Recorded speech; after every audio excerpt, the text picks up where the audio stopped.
নমস্কার বন্ধুরা, আপনাদের প্রিয় চ্যানেল বিবি নিউজ বাংলা চ্যানেলে আপনাদের সবাইকে স্বাগত জানাই। আমি বিশ্বজিৎ। পিএম কিষাণ সম্মান নিধি প্রকল্পের 17তম কিস্তির টাকা দেওয়া নিয়ে কিন্তু একটি বড় আপডেট চলে এসেছে এবং আপনারা জানেন নিশ্চয়ই। আর এই মাসের মধ্যে কিন্তু যেটা হচ্ছে পরবর্তী মাসে কিন্তু আপনাদের 17তম কিস্তি দেওয়া হবে। এই মাসের কিন্তু শেষ হতে চলছে, তো আর মাত্র কয়েকটা দিন সময় আছে, তারপরে কিন্তু আপনাদের 17তম কিস্তি দেওয়ার জন্য কিন্তু আপনাদের স্ট্যাটাসে পরিবর্তনও শুরু হয়ে যাবে। আশা করা যায় এখনও পরিবর্তন অনেক কৃষকের কিন্তু চলে এসছে।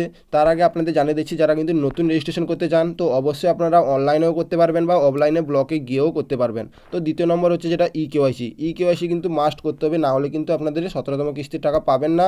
তাছাড়া আর কোনো কিস্তির টাকা পাবেন না, বা যারা কিন্তু 16তম কিস্তির টাকা পাননি তাদেরও কিন্তু ই কেওয়াইসির প্রবলেম বা জমি রেকর্ডের প্রবলেমের জন্য কিন্তু টাকা পাচ্ছেন না। তো এটা কিন্তু আপনাদের মাস্ট করে নিতে হবে।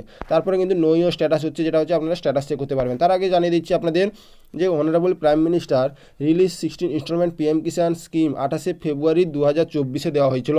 তো 28শে ফেব্রুয়ারি মাসে দেওয়া হয়েছিল, তো এটা কিন্তু এপ্রিল চলছে। তো মে মাসের থেকেই কিন্তু আপনাদের স্ট্যাটাসে পরিবর্তন শুরু হয়ে যাবে এবং মে মাসের কিন্তু 15 তারিখ থেকে 20 তারিখের মধ্যে কিন্তু আপনাদের টাকা দেওয়ার কাজ প্রক্রিয়া শুরু হয়ে যাবে। তো তার জন্য কিন্তু আপনাদের স্ট্যাটাসের দ্রুত গতিতে পরিবর্তন শুরু হয়ে যাবে। তার আগে আপনাদের বলে দিয়েছি, ই কেওয়াইসি বা জমি রেকর্ডের যদি কিছু প্রবলেম থাকে তো সেগুলি কিন্তু সমস্যার সমাধান করে নিতে হবে। তো এবারে কিন্তু বহু কৃষকের কিন্তু নাম বাতিল করার সিদ্ধান্ত নেওয়া হয়েছে কৃষি দপ্তর থেকে, কারণ যারা এখনও ই কেওয়াইসি করেননি তো এখনও সববারে কিন্তু নোটিশ দেওয়া হচ্ছে ই কেওয়াইসি নিয়ে। তো ই কেওয়াইসি যারা এখনও করেননি তো করে নেবেন, না হলে কিন্তু 17তম কিস্তির টাকা পেতে কিন্তু সমস্যা হতে পারে। তো এবার আপনাদের স্ট্যাটাস চেক করতে হলে আপনাদের জানিয়ে দিয়েছি, এবং বেনিফিশিয়ারি লিস্ট, তো বেনিফিশিয়ারি লিস্ট আপনারা চেক করে নিন আপনাদের নাম আছে কিনা। বেনিফিশিয়ারি লিস্টে কিন্তু স্টেট সিলেক্ট করতে হবে, district, sub district, block, village, এই কয়টি জিনিস সিলেক্ট করার পরে আপনাদের নামের অনুযায়ী যেটা হচ্ছে আপনাদের ফার্স্ট লেটার এ দিয়ে যদি শুরু হয় তো এ দিয়ে আপনাদের নাম আছে কিনা একবার চেক করে নেবেন। যদি নাম থাকে তো অবশ্যই আপনারা 17তম কিস্তির টাকা পাবেন।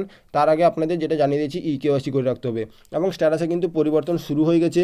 তো আপনারা যদি স্ট্যাটাস চেক করতে চান তো নো ইয়োর স্ট্যাটাসে ক্লিক করে কিন্তু রেজিস্ট্রেশন নাম্বার, তারপরে আপনাদের ক্যাপচার কোড দেওয়ার পরে কিন্তু গেট ওটিপিতে ক্লিক করতে হবে, এবং আপনাদের রেজিস্ট্রেশন মোবাইল নাম্বার দেওয়া আছে সেখানে কিন্তু ওটিপি যাবে। সেই ওটিপি দেওয়ার পরে কিন্তু আপনারা 17তম কিস্তির টাকা চেক করে নেবেন, বা আপনারা 16তম কিস্তির টাকা পেয়েছিলেন, কারণ ওয়েস্ট বেঙ্গলের কৃষকরা 7 থেকে 8 নম্বর কিস্তির টাকা পেয়েছেন। তো তারপরে পরবর্তী কিস্তির টাকা চেক করে নেবেন যে আপনাদের স্ট্যাটাসে পরিবর্তন এসেছে কিনা, স্ট্যাটাসের উপর ফাঁকা আছে কি, ওয়েটিং ফর অ্যাপ্রুভাল স্টেট আছে, তো সেটা কিন্তু চেক করে কমেন্ট করে জানাবেন। তো টাকা কিন্তু যেটা হচ্ছে মে মাসের কিন্তু 15 তারিখের মধ্যে কিন্তু দেওয়া হবে বলে জানানো হচ্ছে।